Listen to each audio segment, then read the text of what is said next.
నా పేరు ఉడతా రామకృష్ణ. మీరు చూస్తున్నది సదా మీకోసం న్యూస్ ఛానల్. రాజధాని రచ్చబండకి స్వాగతం. ఇవాళ ఫస్ట్ సబ్జెక్టు గ్రేట్ ఆంధ్ర అనే పత్రికలో నార్మల్గా కొంచెం బయాస్డ్గానే కాస్త బయాస్డ్గానే ఉంటుంది. కానీ ఈరోజు పచ్చి నిజం వెల్లడించారు గ్రేట్ ఆంధ్ర వాళ్ళ న్యూస్ ఐటెంలో. నిజంగా I'm appreciating for the first time great Andhra. ఇన్నాళ్ళు మనం గతంలో ఒకసారి రుణాంధ్రప్రదేశ్ అని మాట్లాడుకున్నాం. అది ఇప్పుడు దివాలా ఆంధ్రప్రదేశ్ దిశగా అత్యంత వేగంగా పరుగులు తీస్తామని చెప్పి ఈ కాగ్ రిపోర్ట్ ప్రకారం దాన్ని విశ్లేషించారు గ్రేట్ ఆంధ్రాలో. సో అందుకని ఫస్ట్ మన రుణాల గురించి ముందు మాట్లాడుకోవాల్సిన అవసరం ఉంది. రాష్ట్ర ప్రజలందరూ కూడా తెలుసుకోవాల్సిన అవసరం చాలా ఎక్కువగా ఉంది.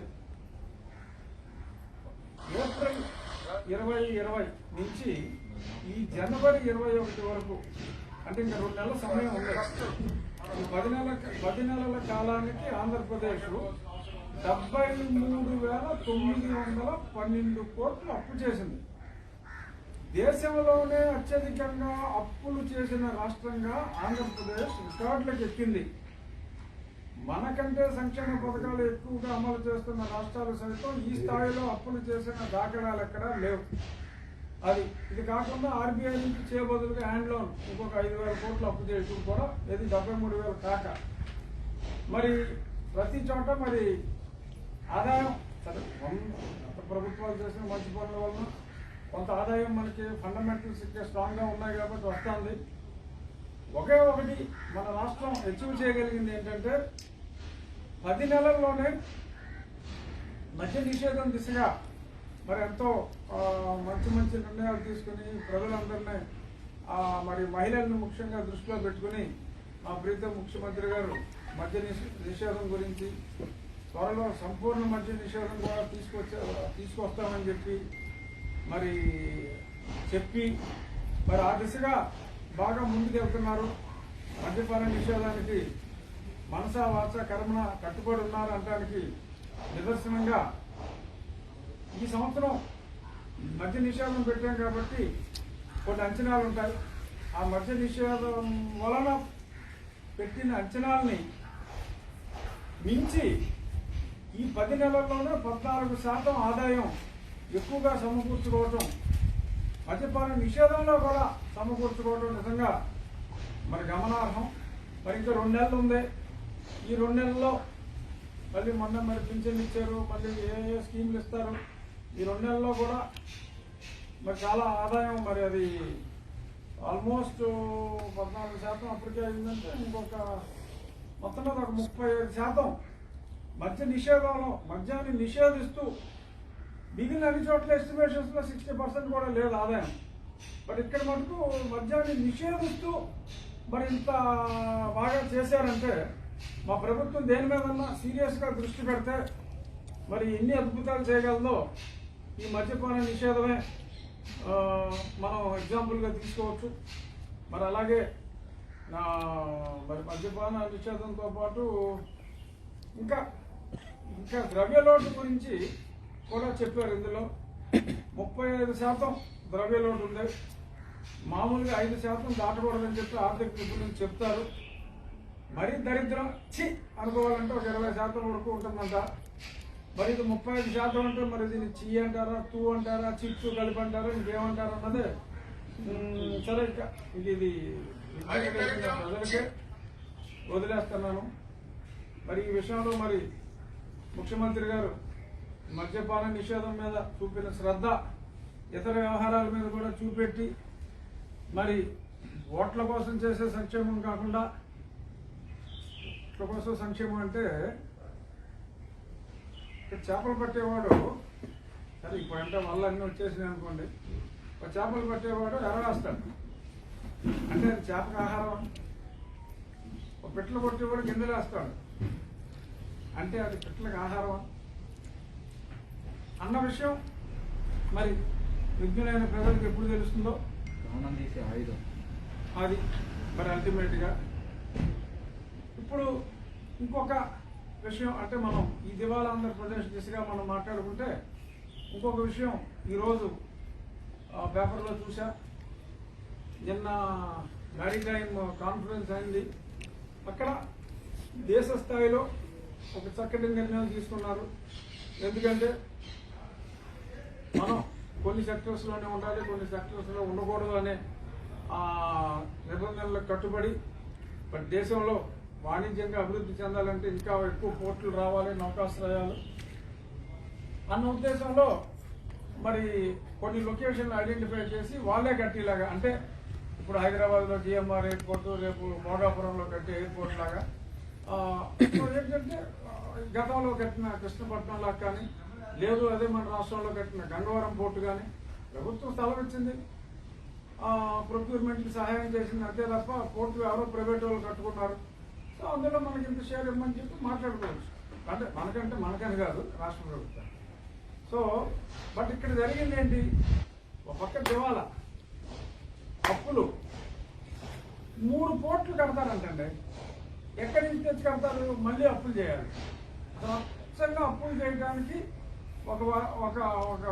ఒక సెటప్ పెట్టేసి ఎలాగ అప్పులు చేయాలి, ఏమేమి తాకట్లు పెట్టాలి, ఏమేమి తాకట్లు పెట్టి అప్పులు చేసి ఆ అప్పుల్లోంచి మళ్ళీ ఈ సంక్షేమ పథకాలకి మళ్ళిస్తే మరి అందులో మరి ఎంతో కొంత మళ్ళీ ఎంత వస్తుందనో మరి ఏంటో అది మరి విద్యులైన ప్రజలు ఆలోచించాలి. మరి నా పరిధులు నాకు ఉంటాయి ఒక క్రమశిక్షణ కలిగిన కార్యకర్తగా. సో అంచేత కొన్ని విషయాలు మీ ఆలోచనలకి వదిలేయాలి తప్ప నేను ఎక్కువ ఆలోచించుకోవద్దు, నాకు కొన్ని రెస్ట్రిక్షన్స్ ఉంటాయి కాబట్టి. సో ఇప్పుడు ఈ పోర్ట్లు కడతారంటండి. పోర్ట్లు కడితే కట్టిన తర్వాత ఆపరేషన్కి ఇస్తారంట. అంటే గతంలో మనం చేసిన సిస్టమ్ అది. ఎక్కడో ఒకసారి కాకినాడలో పోర్టు కట్టారు, సరే 1-2 బెర్తులు కట్టారు, తర్వాత డెవలప్మెంట్కి ఇచ్చారు. సరే అది పక్కన పెడితే ఆ తర్వాత వచ్చిన పోర్టులన్నీ ఎవరికి వాళ్ళే కట్టారు. ఇప్పుడు కొత్తగా ముఖ్యమంత్రి గారు రామాయపట్నం దగ్గర ఒక పోర్టు కడతారంట. ఈయన అప్పు చేస్తారట. ఈయన అప్పు చేసి కన్స్ట్రక్షన్కి ఓ మందులు తయారు చేసే కంపెనీకి ఆల్మోస్ట్ వాళ్ళే తక్కువ వేశారంట. మరి రాష్ట్ర ప్రభుత్వంలో ఎన్నో వర్కులు చేసే ఇంకో కంపెనీ వాళ్ళు కూడా టెండర్ వేశారంటే సీరియస్గా. దీని మీద ఒక 60% ఎక్కువ వేశారు. అందరికీ అర్థమైపోతుంది ఎవరెందుకు వేశారు.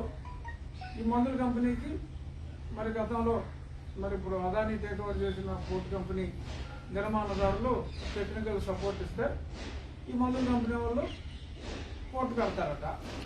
ఆ తర్వాత రాష్ట్ర ప్రభుత్వం మరి దానికి మరి 10,000 కోట్లు అవుతుందో 15,000 కోట్లు అవుతుందో మళ్ళీ సపరేట్గా అప్పు చేస్తారు. ఆ తర్వాత దాన్ని మరి ఎవరో ఒక భర్తను చూసి మీరు మెయింటెనెన్స్ చేసి మరి మాకు ఎంత ఇస్తారని చెప్పి అడుగుతారట. ఇదంతా చూస్తే ఏమనిపిస్తుంది, మరి ఇంత దివాలా దిశగా మనం పరుగులు పెడతా ఉంటే ఈ 3 పోర్ట్లు మరి అక్కడ బావనపాల్లో పోర్టు కడతారంట, బందర్లో పోర్టు కడతారంట. మరి అసలు ఉన్న పోర్టుల్లో what is the growth rate?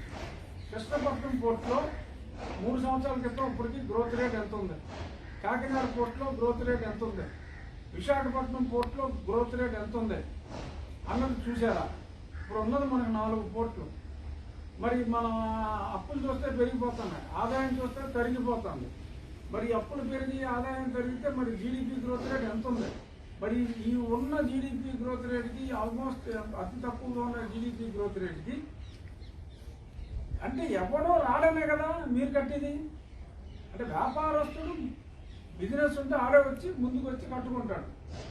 ఆడ కట్టుకుంటానికి రానప్పుడు తగ్గుదమ్మా అంట.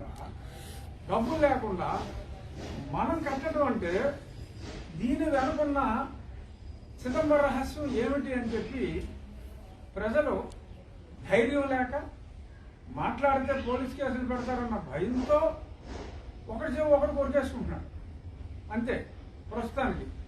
బట్ ఆ గొంతుకులు బయటకు వస్తే ఏమవుతుంది? మరి నిజంగా జెన్యున్గా మనం చేస్తున్నావా? మనం ఏదన్నా మంచి చేస్తే మంచి చేసినట్టు కూడా ప్రజలకు తెలియాలి తప్ప మరి మీరు నిజంగా ఏ ఉద్దేశంతో ఇది చేస్తున్నారు అనేది అంటే రాష్ట్ర ప్రభుత్వాన్ని, నేనే ఇండివిజువల్ని అంటున్నా, రాష్ట్ర ప్రభుత్వాన్ని అంటున్నాను. మరి విజ్ఞులైన ప్రజలు మనకి 3 పోర్ట్లు మనమే మళ్ళీ అప్పులు చేసి కట్టాలా? ఈ అప్పు తీర్చవలసిన బాధ్యత ఎవరిదే? ఈ అప్పులు చేసిన రాష్ట్ర ప్రభుత్వంలో ఉన్న క్యాబినెట్ మంత్రులు లేకపోతే ముఖ్యమంత్రి కట్టడం ఈ బాకీలు తీర్చాల్సింది ఆంధ్ర ప్రజలే. మరి ఇప్పుడు ఈ రకంగా ఇంత రుణభారం అంటే కనపడిన ప్రతి ఆస్తి కూడా తాకట్టు పెట్టేస్తున్నారు. మరి ఇప్పుడు ఏదో హాస్పిటల్ కడతారంట, మరి ఆయన దిశానిర్దేశం చేశారు ముఖ్యమంత్రి గారి వాళ్ళ సాక్షి పేపర్లో చూశాను. ప్రైవేట్ హాస్పిటల్ బాబుల్లో ఉండాలి, ఈ హాస్పిటల్స్ దుప్పట్లు మార్చాలి, అవి మార్చాలి, ఇవి మార్చాలి. ఉన్నట్లకి మార్చండి, ముందు ఉన్నట్లకి మార్చండి. నువ్వు మళ్ళీ కట్టి మీరు ఆ కట్టినట్లు ఎన్ని చెయ్యాలి, వాటికేమో మళ్ళీ ఫండు, దానికేమో ఒక మెడికల్ కార్పొరేషను, దానికేమో ఈ రాష్ట్ర మెడికల్ హాస్పిటల్స్ ఉన్న భూములన్నీ మళ్ళీ తాకట్టు, ఆ తాకట్లకేమో మళ్ళీ తీసుకోవచ్చు అప్పు, ఆ అప్పులోంచేమో మళ్ళీ కొంత తీసుకుని మళ్ళీ వేరే ఆధార్ స్కీములకి డైవర్షను, రేపొద్దున మళ్ళీ రీపేమెంట్ చేయకపోతే హాస్పిటల్ అన్ని అప్పించడం అమ్మేస్తారు. అంతేగా ఇప్పుడు జరగబోయేది, ఫ్యూచర్లో జరగబోయేది అది. సో ప్రజల ఆస్తికి మా ప్రభుత్వం వీఆర్ ఓన్లీ ది కస్టోడియన్స్. మరి ఈ రకంగా ప్రజల ఆస్తుల్ని తాకట్లు పెట్టి అమ్మేసి మరి పప్పు బెల్లాల్లాగా ఓట్ల కోసం పనిచేసి మళ్ళీ అక్కడ కూడా ఏంటి, మళ్ళీ ఓట్లు వేయకపోతే ఈ వాలంటీర్లు ఏ వార్డు కావాడు పసిగట్టేస్తారు. పసిగట్టేసి ఇదిగో పెన్షన్లు ఆపేస్తున్నారు. తూర్పుగోదావరి జిల్లాలో ఎక్కడో మరి పలానా చోట ఓట్లు పడలేకుండా పంచాయతీ ఎలక్షన్లో తెలిసిపోతుంది కదా ఈజీగా. తెలిసిపోతే పెన్షన్లు కట్టు. ఎవరు మాట్లాడతాడు? మాట్లాడితే కొడతారు. ఎంపీలకే దిక్కులేదు. దిక్కులేని ఎంపీ మీద ఎఫ్ఐఆర్ నేను చివరిలో చెప్తాను అనుకోండి. సో ఈ రకంగా మరి ఇప్పుడు ఒక కాపులు కోట్లు కడతారు. మరి నిజంగా అంత డబ్బు ఉంటే పోలవరమే కట్టుకోవచ్చు కదా. పోలవరం మరి ఇప్పుడు ఇమీడియట్గా ఒక 30,000 కోట్లు ఉంటే పోలవరం కంప్లీట్ చేయొచ్చు. ఈ 3 పోర్టులు కట్టాలంటే కూడా మనం అప్పు చేయాలి, మరి అన్ని అంతా కావాలి. మరి ఒక పక్క రాయలసీమలో మరి ఎంతో మరి వెనుకబడిన ప్రాంతం అని అందరూ అంటారు. మరి ఇప్పుడు బాగా అభివృద్ధి చెందుతుంది అంటే గత ప్రభుత్వాల వలన, మేము వచ్చిన తర్వాత ఏదో పొడి చేసాము కాదు. బట్ ఒక 5-6 వేల కోట్లు ఖర్చు పెడితే ఎన్నో పెండింగ్లో ఉన్న ఇరిగేషన్ ప్రాజెక్ట్స్ కంప్లీట్ అవుతాయని చెప్పి రాయలసీమలో ఉన్న అభ్యుదయవాదులు చాలామంది చెప్పడం జరిగింది. ఆ 5-6 వేల కోట్లు అక్కడ స్పెండ్ చేసి ఆ రాయలసీమలో పెండింగ్లో ఉన్న ఇరిగేషన్ ప్రాజెక్ట్స్ కంప్లీట్ చేస్తే ఆ ఏరియా నిజంగా కూడా మరొకప్పుడు రతనాలసీమ అనేవారు, అంత బాగా కూడా మార్పు చెందే అవకాశం ఉంది. ఏదో రాని హైకోర్టు తీసుకొస్తాము, దానివల్ల బ్రహ్మాండం భద్రపడతామని చెప్పడం బదులు 5-6 వేల కోట్లు అక్కడ ఖర్చు పెట్టి చేస్తే బాగుంటుంది. అలాగే మరి ఈరోజు మరి ఆంధ్ర రాష్ట్ర ప్రజలకి మరి రేపు మార్నింగ్ మరి ఒక శుభవార్త రావడం కోసం మరి పెద్దలు ముఖ్యమంత్రి గారు అమిత్ షా గారి అపాయింట్మెంట్ మళ్ళీ కోరారట. రేపొద్దున్న సాక్షి పేపర్లో మళ్ళీ తిరిగి స్పెషల్ కేటగిరీ స్టేటస్ కోసం దాని ఇంపార్టెన్స్ గురించి చాలా చర్చించారు ముఖ్యమంత్రి గారు. అని కాకుండా మరి జెన్యూన్గా మరి విశాఖపట్నంలో మరి చాలా మంది రాష్ట్ర ప్రజలు కూడా సైకలాజికల్గా అనుబంధం ఉంది ఆ స్టీల్ ప్లాంట్తో. ఆ అనుబంధాన్ని క్లియర్గా ఎక్స్ప్లెయిన్ చేసి మరి అవసరమైతే మనం ఒక 2 పోర్టుల నిర్మాణాన్ని ఆపి మీరు చేయాలనుకున్న అప్పు ఏదో అవసరమైతే కొంచెం రాష్ట్ర ప్రభుత్వం తరఫునే ఆ స్టీల్ ప్లాంట్ కొనుక్కుంటామనో, లేదు వాళ్ళనే కొంచెం ఇది ఒకటి మటుకు ఆపండి అని చెప్పి ఆపించో, అలాగే పోలవరం నిధుల గురించో. ఎందుకంటే పోలవరం క్లియర్గా రీఆర్గనైజేషన్ యాక్ట్లో ఉంది, ఇది లేదు. సో లేని దానికోసం అదే పనిగా పదే ఏదో విమానం దొరికింది కదా, ప్రజలు సొమ్మే కదా అని చెప్పి ఇక్కడికి వచ్చి తిరిగేసి అడిగిపోయిన గ్రామ ఫోన్ రికార్డు లాగా అదే అడిగి బదులు కొంచెం ప్రజలకు ఉపయోగపడేది పోలవరం నిధుల గురించి మాట్లాడండి, ప్రజల సెంటిమెంట్ తోటి ఉన్న ఈ స్టీల్ ప్లాంట్ గురించి మాట్లాడండి. యథాప్రకారం ఇప్పుడు మాట్లాడి చెప్తున్నారు, ఈసారి మాట్లాడకుండా స్పెషల్ కేటగిరీ స్టేటస్ గురించి కూడా మాట్లాడానని చెప్పుకోండి, వచ్చిన నష్టం ఏం లేదు. కానీ ఈ 2 మటుకు కంపల్సరీగా మాట్లాడండి. పోలవరం రాష్ట్రానికే జీవనాడి. అక్కడ పోలవరం ఆ హైట్ లేకుండా మరి ఉంటేనే మనం కొంచెం అక్కడి నుంచి ఇక్కడ మన పట్టిసీమ ద్వారా ఇక్కడికి నీళ్లు తీసుకురాగలం, ఆ పైనుంచి వచ్చేదాన్ని అటు రాయలసీమకు కూడా తరలించగలం. ఓవరాల్గా ఇదేదో గోదావరి జిల్లాలో ఉన్నప్పటికీ గోదావరి జిల్లాలో స్టెబిలైజేషన్ కన్నా రాష్ట్రంలో ఉన్న నీటి వ్యవస్థ మొత్తం స్టెబిలైజేషన్కి ఇది ఒక మంచి ప్రాజెక్టు పోలవరం కాబట్టి దానికి మీరు ప్రయారిటీ ఇచ్చి ఎవడో పోతా పట్టుకెళ్ళేది ఏం లేదు సార్. ఒక లెవెల్ దాటిన తర్వాత ఎంత ఉన్నా ఒకటే, పోతా పట్టుకెళ్ళేది లేదు. కొంచెం ప్రజలకు ప్రయారిటీ ఇచ్చి ధనానికి ప్రయారిటీ తగ్గిస్తే చాలా బాగుంటుంది అనేది ప్రజల అభిప్రాయం. ఇక ఈరోజు నేను నా సమస్యలు ఉన్నాయి. ఇవన్నీ ఏంటంటే, హలో పాత్రికేయ మిత్రులారా, ఒకసారి చూడండి బాబు, ఇవన్నీ నా ఎఫ్ఐఆర్లు నా మీద మా ప్రభుత్వం పెట్టి ఒక వ్యక్తి మీద ఒకే రోజు ఒకే సమయంలో ఒకే వ్యక్తి మీద ఎవరైనా నేనే. ఎందుకు సార్ అంతగా నేనేం తప్పు చేశానంటే నేనేం చేశానంటే 25వ తారీఖు మీడియాకు ఒక రిలీజ్ ఇచ్చాను. నేను 26వ తారీఖు గత కొద్ది నెలలుగా, అంటే గత 11 నెలలుగా నేను నియోజకవర్గానికి కొన్ని ప్రత్యేక పరిస్థితుల్లో నా ఆరోగ్య రీత్యా మరి సమాజంలో ఉన్న అనారోగ్య రీత్యా నేను రాలేకపోయాను. నేను రేపు వస్తున్నానని చెప్తే 25 సాయంత్రం 6 గంటల సమయంలో ఇవన్నీ కంప్లైంట్లు ఇవ్వటం, అరగంటలో ఆ ఎఫ్ఐఆర్గా మారటం, ఇంకొక గంటలో ఆ సంబంధించిన కోర్టులకి ఆ ఎఫ్ఐఆర్ ఇన్ఫర్మేషన్ ఇచ్చేయటం. కనీసం నాకు ఎవరు ఫోన్ కూడా చేసి ప్రిలిమినరీ ఎంక్వైరీ అసాధారణ స్పీడ్. ఎందుకంటే మరి ఇప్పుడు మీరు కొన్ని కేసులు చూస్తున్నారు. మా ప్రీతమ మరి నాయకుడు దివంగత నేత రాజశేఖర రెడ్డి గారి సోదరుని చంపేస్తే ఇప్పుడు దాకా ప్రతిగతి లేదు. సిబిఐ టేకప్ చేసిన ప్రతిగతి లేదు. సరే, మరి నా మీద ఇన్ని ఎఫ్ఐఆర్లు వేశారు. ఇవన్నీ కూడా ఒకే సమయం. అదే ఆశ్చర్యం. 25 మధ్యాహ్నం నేను రిలీజ్ చేశాను మీడియాకి, మీ అందరికీ తెలిసిందే.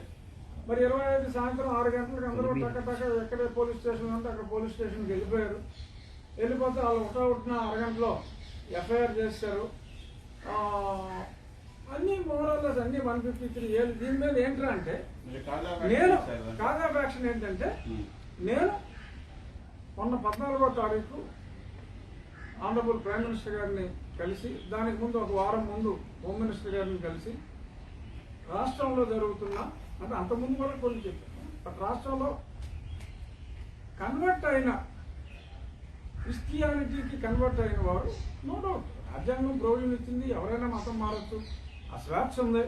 బట్ ఒకసారి మతం మారిన తర్వాత సపోజ్ ఒక ఎస్సీ సామాజిక వర్గానికి చెందిన వారు మతం మారితే వారికున్న రిజర్వేషను బీసీసీగా మారుతుందని చెప్పి మన రాజ్యాంగంలో పొందుపరిచి ఉంది. మరి అలా పొందుపరిచి ఉంది. మరి సెన్సస్ రికార్డు ప్రకారం 1.8% క్రిస్టియన్స్ ఉన్నారు. ఇన్ రియాలిటీ 23 నుంచి 25% ఉన్నారు. The same can be verified. ఎందుకంటే ఫర్ ఎగ్జాంపుల్ కొన్ని మేజర్ పంచాయతీలో 8 నుంచి 9 చర్చిలున్న పెద్ద గ్రామాల్లో ఒక క్రిస్టియన్ కూడా ఆన్ రికార్డ్ లేడు. బట్ మరి అప్పుడు పూర్వం చంద్రన్న కానుకిచ్చినప్పుడు కూడా, క్రిస్మస్ కానుకిచ్చినప్పుడు కూడా సెల్ఫ్ డిక్లరేషన్ ఇచ్చాడు. Nothing more than self declaration. So whoever has given self declaration during the earlier regime to get the ration under Chandranna కానుక, దే వర్ ఆల్ క్రిస్టియన్స్. వాళ్ళలో ఎవరికైనా హిందూ సర్టిఫికెట్ ఉంటే వారి వలన జనరల్గా హిందూ మతంలో ఉన్న వాళ్ళ కోసం ఉద్దేశించిన ఈ రిజర్వేషన్ వాళ్ళకి ఇబ్బంది అవుతుంది. వారికి రావాల్సిన ఉద్యోగాలు రావట్లేదు. కాబట్టి రాజ్యాంగం మార్చుకోవచ్చు. రేపు పొద్దున్న పార్లమెంట్లో మెజారిటీ ఉంటే 3/4 ఉంటే, బట్ మార్చి వరకు దాన్ని ఫాలో అవ్వాలని నేను ప్రధానమంత్రి గారికి తెలియజేయడం జరిగింది. మీడియా ముఖంగా కూడా చెప్పా. సో దీన్ని ఏం చేశారు, నేను మతాల మధ్యన చిచ్చు పెడుతున్నానట. ఇది state government sponsored instruction is from Tadepalli. అతి స్పష్టంగా పోలీస్ శాఖకి ఇన్ఫర్మేషన్ వచ్చి అక్కడి నుంచి ఒక మంత్రి ద్వారా కిందకు వచ్చి ఒకే సమయంలో నేను చెప్పు కూడా 2 వారాలు అయితే 25వ తారీఖే మొత్తం ప్రజలందరికీ జ్ఞానోదయం అయ్యి మరి అయ్యి బాబోయ్ మన మతాల మధ్యన చిచ్చు పెడుతున్నాడని వాళ్ళందరికీ జ్ఞానోదయం అయ్యి వాళ్ళ పోలీస్ స్టేషన్కి వెళ్తే పోలీస్ స్టేషన్లో ఎస్ఐలు అందరికీ కూడా ఓహో ఇది 153A కింద పెట్టాలి, ఇది 157, 154 కింద బుక్ చేయాలి, ఇంకా రకరకాలుగా పెట్టాలి అని చెప్పి మరి వాళ్ళు వారి విజ్ఞత మేరకు పైనుంచి వచ్చిన స్క్రిప్ట్ మేరకు పోలీసు అధికారులు మరి డైరెక్టర్ జనరల్ ఆఫ్ పోలీస్ దగ్గర నుంచే వచ్చిందని కూడా మరి సమాచారం. నేను ఇవన్నీ చూసి ఈరోజు స్పీకర్ గారిని కలిసి నేను ఆయనకి ప్రివిలేజ్ మోషన్ ఏదైతే మూవ్ చేశానో పార్లమెంట్లో ఒక మెంబర్ ఆఫ్ పార్లమెంట్గా రాజ్యాంగంలో ఉన్న అంశం గురించి ప్రస్తావించటం నా బాధ్యత. గతంలో కూడా ఆర్టికల్ 350A ప్రకారం భాషను పరిరక్షించాలి, మాతృభాషను పరిరక్షించాలంటే నన్ను డిస్క్వాలిఫై చేయమని చెప్పి మా ప్రబుద్ధులు ఇక్కడ ఒక పిటిషన్ వేశారు. ఏం చేస్తామండి, అసలు రాజ్యాంగం అంటే ఏంటి తెలుసా మీకు? ఇదే రాజ్యాంగాన్ని గౌరవించే వాళ్ళకి మీరు ఇచ్చే రెస్పెక్ట్ ఇదే.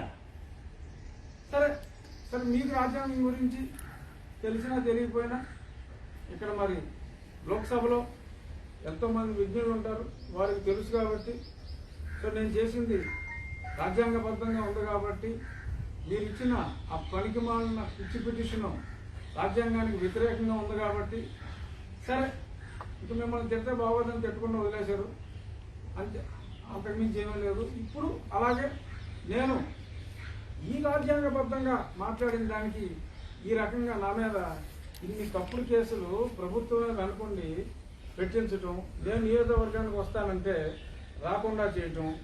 ఇందులో ఒక కంప్లైంట్ ఒక ఎగ్జాంపుల్ చెప్తా.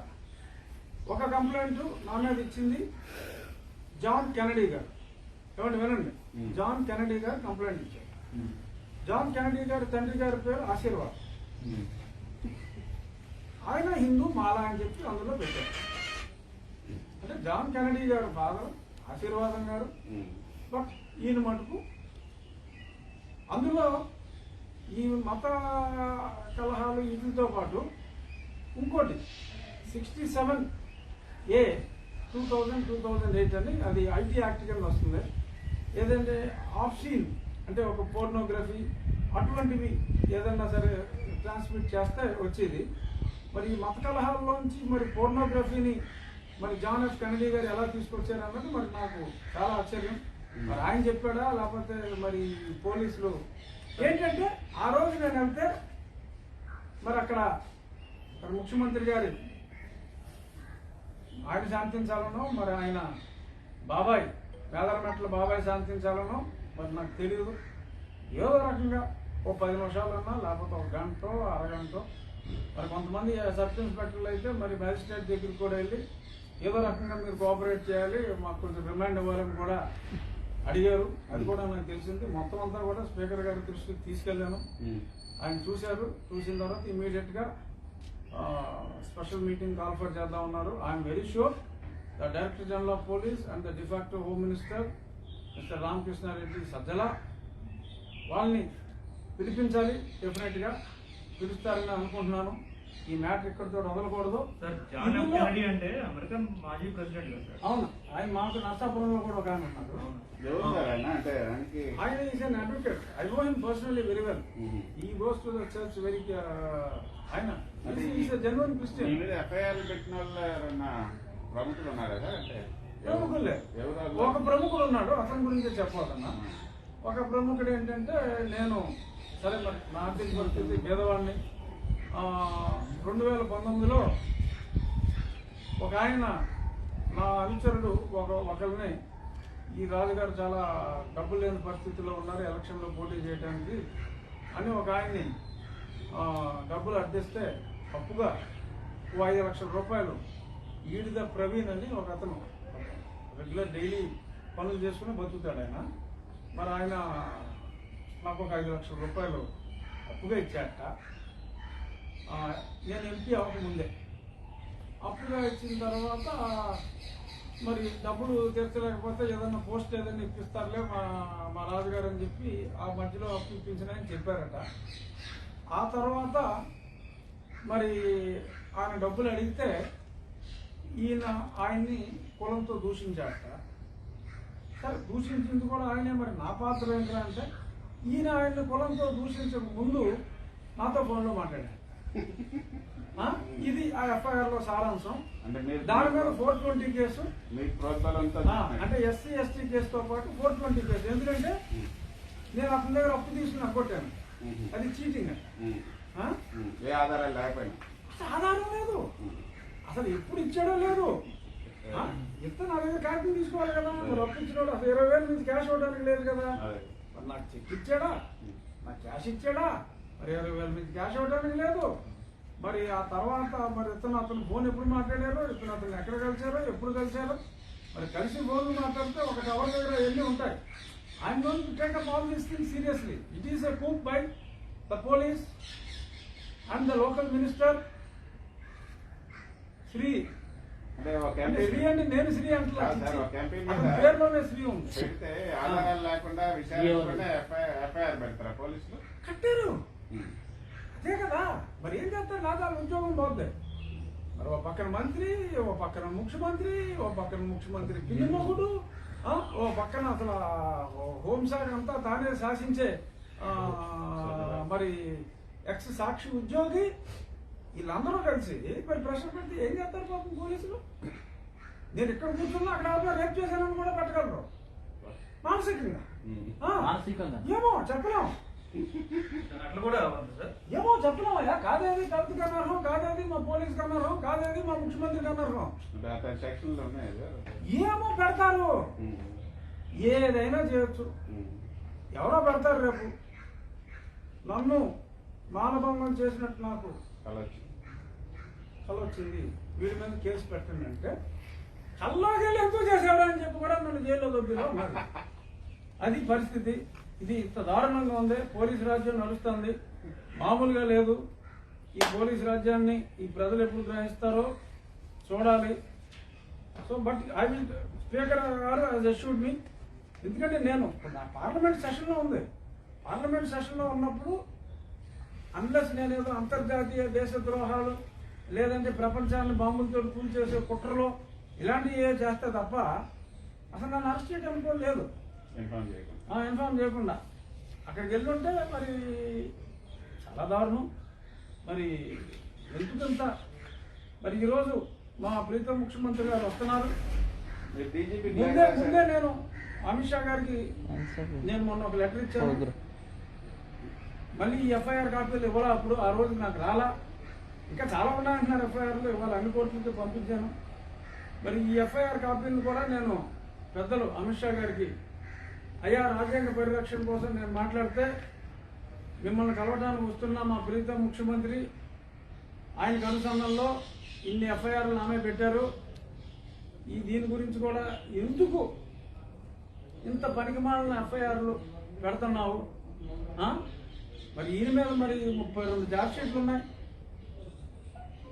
మరి అన్ని ఛార్జ్షీట్లను మరి అన్యాయంగా కేసులు పెట్టారని మా ప్రీతం ముఖ్యమంత్రి గారు చెప్తున్నారు. కోర్టులో ఫైట్ చేస్తున్నారు. నేను కూడా నిజంగా అన్యాయంగానే పెట్టారని అనుకుంటున్నా. మరి అన్యాయంగా ఎఫ్ఐఆర్లు పెడితే, అన్యాయంగా మరి కేసుల్లో ఇరికిస్తే అంత బాధపడే ముఖ్యమంత్రి మరి నా మీద ఇన్ని కేసులు పెడితే న్యాయమా? బాబు మీడియా మిత్రులారా, అన్యాయంగానే మా ముఖ్యమంత్రి గారి మీద కేసులు పెట్టారు. ఆ బాధ ఏంటో ఆయనకు తెలుసు. మరి ఎందుకు అంత బాధ తెలిసిన వ్యక్తి నా మీద ఇన్ని ఎఫ్ఐఆర్లు పెట్టారంటారు? ఆలోచించండి. సో అమిత్ షా గారికి నేను ఈ ఎఫ్ఐఆర్లు కూడా మరి ఆయనకి పంపించి, మరి ఎందుకంత ఒక పక్క నువ్వు సఫర్ అవుతున్నావు కదమ్మా జగన్మోహన్ రెడ్డి, అన్యాయంగా నీ మీద ఇన్ని కేసులు పెట్టి, మరి నువ్వు కూడా ఇలాగా చీప్గా మరి నా బాధ నేను చెప్పుకుంటాను కాగితం ద్వారా. మరి ఆయన ఏం చెప్తారో చూద్దాం. సమయభావం అవుతుంది కాబట్టి ఒక మంచి మాట చెప్పుకున్నాం ఈరోజు. ఎవరో మహానుభావుడు చెప్పాడు, ఇది చూడండి చాలా బాగుంటుంది. పుస్తకాలు వీధుల్లోనూ చెప్పులు అద్దాల అంగడిలోనూ అమ్మే రోజులు వచ్చిన నాడు జనం కళ్ళు తెరవటానికి జ్ఞానం కంటే చెప్పులే నయం. అంటే ఇది రీసెంట్గా జరిగిన చెప్పించినట్టుకి దీనికి ఏం సంబంధం లేదు. నేను చెప్పేది ఇది ఎప్పుడుదో పాత సామెత. మనకు ఇప్పుడేం పుస్తకాలు పోటీలో చూస్తాం కదా, రోడ్ల మీద అమ్ముతూ ఉంటారు. ఆ పక్కనే షాపులోనేమో అద్దాల్లో నీట్గా లైటింగ్ పెట్టి చెప్పులు అమ్ముతూ ఉంటారు. సో పుస్తకాలు వీధుల్లో చెప్పులు అద్దాల అంగల్లో అమ్మే రోజులు వచ్చినున్నారు. అంటే ప్రస్తుత రోజుల్లో జనం కళ్ళు తెరవటానికి జ్ఞానం కంటే, అంటే జ్ఞానం అంటే ఇప్పుడు నేను చెప్పి సోది, ఈ సోది కంటే చెప్పులే అవసరం అనేది ఇందులో సారాంశం. మరి అందరికీ చెప్పులు ఉన్నాయి. ఎవరు కొటేషన్ సార్ అది? మీదేనా? నాదైతే కాదు నాదైతే కాదు. అది ఈరోజు క్లుప్తంగా ముగించాలంటే దివాలా దిశగా ముందుకెళ్తున్నాం. సో కాబట్టి పోర్ట్లు గిట్లన్నీ మళ్ళీ మన అవసరాల కోసం, అసలుగా ఒక అవసరం ఉన్నా, వాణిజ్యానికి అవసరం ఉన్న పోర్ట్లు కట్టాలి. కానీ మన అవసరాల కోసం పోర్ట్లు కట్టి మళ్ళీ ఆ ఖర్చుని మరి రీపే చేయకపోతే మళ్ళీ రాష్ట్ర ప్రభుత్వం ఇబ్బంది పడుతుంది. కాబట్టి పెట్టిన ఇబ్బంది చాలు రాష్ట్ర ప్రభుత్వాన్ని ఇంకా ఫర్దర్గా దివాలా దిశగా ముందుకు తీసుకెళ్లకుండా కావాల్సిన ప్రాజెక్టులు కట్టుకుంటూ, జీవనాడి లాంటి ప్రాజెక్టులు కట్టుకుంటూ, వాటి గురించి పెద్ద ఆయన దగ్గర మీకు అపాయింట్మెంట్ ఇచ్చే పెద్ద ఆయన దగ్గర మాట్లాడి ఇలాంటి చెత్త కేసులు ఇప్పుడు నా మీద పెట్టినవి కానీ పాపం అందరి మీద, ఇంకా పోటీ చేస్తున్న ప్రతి వాడి మీద కేసులు, అటు విత్డ్రా చేసి మన పార్టీలో జాయిన్ అవ్వకపోతే కేసులు. సో మరి ఇటువంటివన్నీ కాస్త తగ్గించుకుంటే విద్యులైన ప్రజలు మరి ఇంకేం చెప్తాం అర్థం చేసుకోవాలి. ఇంకేమైనా ప్రశ్నలు ఉంటే అడగండి అవుతుంది. అంటే మీ సీఎం గారు ఇన్ని అప్పులు చేస్తున్నారు కదా, సీఎం గారు కాదు రాష్ట్ర ప్రభుత్వం, అదే రాష్ట్ర ప్రభుత్వం తరఫున ఆయనకే అప్పులు, ఆయన పర్సనల్ గా ఆయనకే అప్పులు రాష్ట్ర ప్రభుత్వం తరఫున చేస్తుంది. ఆయన ఆర్థిక ఆరోగ్య స్థితి చాలా బాగుంది అంటున్నారు సార్, పెరిగింది. మొత్తం 1 రూపాయి తీసుకున్నారు కానీ అదర్వైజ్ సో ఇంత మేరకు అప్పులు చేయటం వల్ల వెనక ఉద్దేశం ఏమంటారంటే ఇంకెవరు కూడా అధికారం ఈ అప్పులు చూసి అధికారంలో రావడానికి శాసించకూడదు అన్న ఉద్దేశంతో ఏమన్నా చేస్తున్నారా? ఆయన ఉద్దేశం అంటే మరి నాకైతే అర్థం కాలేదు. కానీ బట్ ఈ ఒక రేంజ్ దాటిపోయి ఈ స్టేజ్లో మరి ఐ థింక్ ఎక్కడ ఎలాంటి సిచ్యువేషన్ ఇనిషియేట్ చేయలే. మరి అసలు రేపు పొద్దున్న స్పెషల్ కేటగిరీ స్టేటస్ సంగతి దేవుడు ఎరుగు, అసలు స్టేట్ స్టేటస్ రద్దు చేస్తారేమో అని భయంగా కూడా ఉంది. ఈ అప్పులు చూస్తే, తీర్చలేని ఈ అప్పులు చూస్తే మరి స్పెషల్ కేటగిరీ స్టేటస్ సంగతి దేవుడు ఎరుగు. మన రాష్ట్రానికి ఉన్న రాష్ట్ర స్టేటస్ పోతేమో అన్న అనుమానంగా కూడా ఉంది. సార్ మళ్ళీ ఒకసారి చెప్పండి, చాలా లోతైన మాట చెప్పారు. అవును, ఇప్పుడు ఏదైనా కంపెనీ దివాలా కొట్టిందనుకో, మాది కూడా మరి తమిళనాడులో ప్రభుత్వం ఇక్కడ ఈ ప్రభుత్వం అలాగనే వ్యాపారస్తులకి చిన్న చిన్న వాళ్ళకి ఎలాగైతే షాక్ ఇచ్చిందో, ఒక ఐఏఎస్ అధికారికి నాకు రిఫరెన్స్ వచ్చి నాకు 800 కోట్లు పేమెంట్ అయ్యింది. మరి దానివల్ల నాలో ఒక కంపెనీ ఆల్రెడీ ఎన్సీఎల్టీకి వెళ్ళిపోయింది. మరి నేను రీపే చేయలేకపోయాను, ఆ కంపెనీ రీపే చేయలేకపోయింది. నేనుగా company is an individual running company, అది మరి ఎన్సీఎల్టీలో అమ్మేస్తామన్నమాట. సో అలాగా మరి ఎన్సీఎల్టీలో ఎలాగైతే ఒక ఇండస్ట్రీని మరి అమ్మేస్తారో అలాగే మరి ఇప్పుడు రాష్ట్రం కూడా డెవలప్ పడింది అనుకోండి, మరి ఏమవుతుందో చూడాలి. ఎవరైతే స్పెషల్ కేటగిరీ స్టేటస్ ఇస్తే మా రాష్ట్రంలో ఉద్యోగం వస్తుంది అది ఇది అని చెప్పి చెప్తున్నాం కదా, మరి అది ఎక్కడికి వెళ్తుందో మరి తెలియదు. సరే ఒక బొమ్మ చూపెడుతుంది, మర్చిపోయాను బాబు, ఈ బొమ్మతో క్లోజ్ చేద్దాం. ఇది ఎడ్లపల్లి అని గుంటూరులో ఒక చోట, అక్కడే పక్కన కొండల్లో సీతమ్మ వారి పాదాలని, ఇంకా అక్కడ మన హిందూ సంప్రదాయానికి సంబంధించిన మన హిందూ దేవుళ్ళకి సంబంధించినవన్నీ ఉన్నాయి. అక్కడ ఇప్పుడు ఇది అంటే అక్కడెక్కడైనా కట్టుకోవచ్చు. మరి దీన్ని మరి క్రేన్లు తీసుకొచ్చి ఇంత భారీగా ఎంత సార్ ఇది? మరి చూసుకోండి, కనీసం 60-70 అడుగులు అయితే ఉంటుంది. మరి ఈ రేంజ్లో ముందు ఈ స్ట్రక్చర్ వేసి మొత్తం అంతా అక్కడ ఎక్కడైనా కట్టుకోవచ్చు. ఎక్కడ ఎందుకు కడుతున్నారు అనేది సమస్య. మరి దీని మీద మరి రాష్ట్ర బీజేపీ నాయకులు మరి ఏదో స్పందించినట్టుగా స్పందించి మా స్పందన పట్టించుకోవట్లేదని చెప్పి ఒక ట్వీటారు తప్ప యాక్షన్ లేదు. మరి విజ్ఞులైన ప్రజలు వారి మతాన్ని వారు ఎంత గౌరవిస్తున్నారో మన మతాన్ని కూడా మనం గౌరవించుకోవాల్సిన అవసరం ఉంది. ఇది కూడా మళ్ళీ ఏ మతాల మధ్యన చిచ్చు కాదు. ఎవరి మతాన్ని వాళ్ళు గౌరవించుకోవాలని నేను చెప్తున్నాను. సో ఇది స్ట్రక్చరే కాబట్టి ఇది ఉన్న దగ్గరే ఇది పెట్టాలి అన్నట్టు కాకుండా ఒక 1/2 కిలోమీటర్ అవతల పెట్టుకోవచ్చు.